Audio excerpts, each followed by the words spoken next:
हरे कृष्ण श्रीमद् भगवद गीता अध्याय 1 अर्जुन विषाद जोग श्लोक संख्या 33। आचार्य पितरः पुत्रास्तथैव च पितामहा मातुला स्वसुरः पुत्र शाला संबंधिनस्तथा। अनुवाद। हे मधुसूदन, जेतेबेले आंभमानंकर आचार्य बा गुरुगण, पितृपुरुषगण, पुत्रगण, पितामहगण, मातुलगण, श्वशुरगण, पौत्रगण, शालकगण एवं समस्त आत्मीय स्वजन सेमानंकर धन संपद और जीवन बलि देबा पाई प्रस्तुत होई मो सम्मुखरे दंडायमान होइछंती, सेतेबेले जदिओ मु बंची रही पारे तथापि सेमानंकु काहेकि मारिबाकु इच्छा करिबी।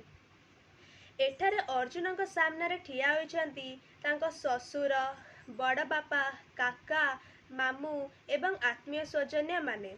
से तांको आत्मीय स्वजन्य मानंकु भल भाबरे चिन्हुचंती एवं द्वंद्वरे पड़ी जाइछंती कि से तांको सह युद्ध करिवे कि नहीं, कोउटा भूल एवं कोउटा ठीक से जानी पारु नाहांती।